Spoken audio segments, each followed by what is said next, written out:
BBA, BCA, BCom computer కోర్సులో 100% placement లభించే ఏకైక డిగ్రీ కాలేజ్ కూకట్పల్లిలోని I3 డిగ్రీ కాలేజ్ 8367215215. దేశంలో కొత్త రాష్ట్రాల డిమాండ్లు నానాటికి పెరిగిపోతున్నాయి. తాజాగా మరో రాష్ట్రం ఏర్పాటు చేయాలని కేంద్రాన్ని డిమాండ్ చేస్తున్నారు పశ్చిమ భారతదేశంలోని గిరిజనులు. ఈ డిమాండ్ పాతదే అయినా తాజాగా బడ్జెట్ సమావేశాల నేపథ్యంలో ప్రత్యేక రాష్ట్రం అంశం మరోసారి తెరపైకి వచ్చింది. అసలు వీరి డిమాండ్ ఏంటి? ఎందుకు ప్రత్యేక రాష్ట్రం కోరుకుంటున్నారు? 4 రాష్ట్రాలను ఎందుకు విభజించాలని పట్టుబడుతున్నారు వంటి విషయాల్ని ఇప్పుడు చూద్దాం.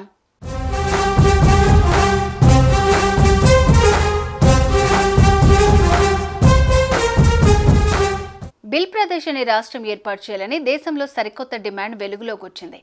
ఇప్పుడున్న మహారాష్ట్ర, గుజరాత్, మధ్యప్రదేశ్, రాజస్థాన్ రాష్ట్రాల్లోని కొన్ని జిల్లాలను విడదీసి బిల్ ప్రదేశ్ రాష్ట్రాన్ని ఏర్పాటు చేయాలని ఆయా రాష్ట్రాల్లోని గిరిజనులు డిమాండ్ చేస్తున్నారు. రాజస్థాన్, మహారాష్ట్ర, గుజరాత్, మధ్యప్రదేశ్లోని 49 జిల్లాలతో బిల్ ప్రదేశ్ను ఏర్పాటు చేయాలని రాజస్థాన్ గిరిజనులు కోరుతున్నారు.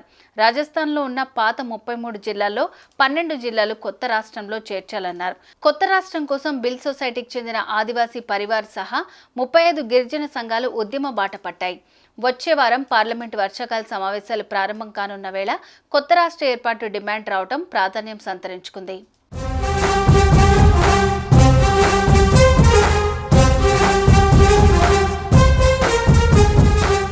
గుజరాత్లో 2017లో ఏర్పాటైన బీటీపీ ప్రధాన లక్ష్యాలలో ప్రత్యేక బిల్ ప్రదేశ్ ఏర్పాటు ఒకటి.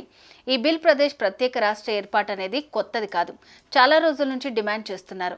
దశాబ్ద కాలంగా డిమాండ్తో తాను ప్రత్యక్షంగా పాల్గొన్నానని బీటీపీ రాజస్థాన్ అధ్యక్షుడు డాక్టర్ వేలారాం ఘోగ్రా చెప్పారు. గిరిజనులను ఒక చోటికి చేర్చి అవగాహన కల్పించేందుకు నిత్యం సమావేశాలు నిర్వహిస్తున్నామని తెలిపారు.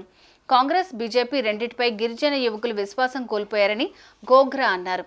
పథకాలు, చట్టాలు గిరిజనులకు సరిగ్గా అమలు కావటం లేదని, ఈ సమస్యకు పరిష్కారం ప్రత్యేక రాష్ట్రం కావాలని అంటున్నారు. అందుకే గుజరాత్, రాజస్థాన్, మధ్యప్రదేశ్, మహారాష్ట్రలో పలు జిల్లాలతో బిల్ ప్రదేశ్ని ఏర్పాటు చేయాలని వారు డిమాండ్ చేస్తున్నారు.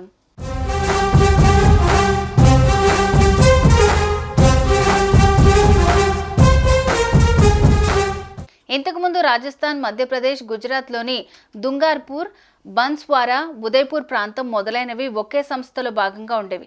కానీ స్వాతంత్ర్యం అనంతరం గిరిజన మెజారిటీ ప్రాంతాలను రాజకీయ పార్టీలు విభజించాయి. ఫలితంగా గిరిజనులు ఒకటిగా ఉండలేకపోతున్నారని బీటీపీ రాజస్థాన్ అధ్యక్షుడు డాక్టర్ వేలారాం ఘోగ్రా పేర్కొన్నారు.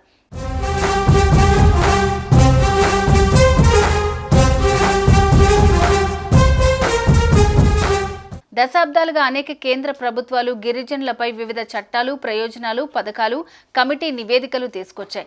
కానీ వాటి అమలు నెమ్మదిగా సాగుతోందని ఘోగ్రా అభిప్రాయపడుతున్నారు. మొత్తంగా వీరి డిమాండ్పై కేంద్రం ఏ విధంగా స్పందిస్తుందో వేచి చూడాల్సిందే.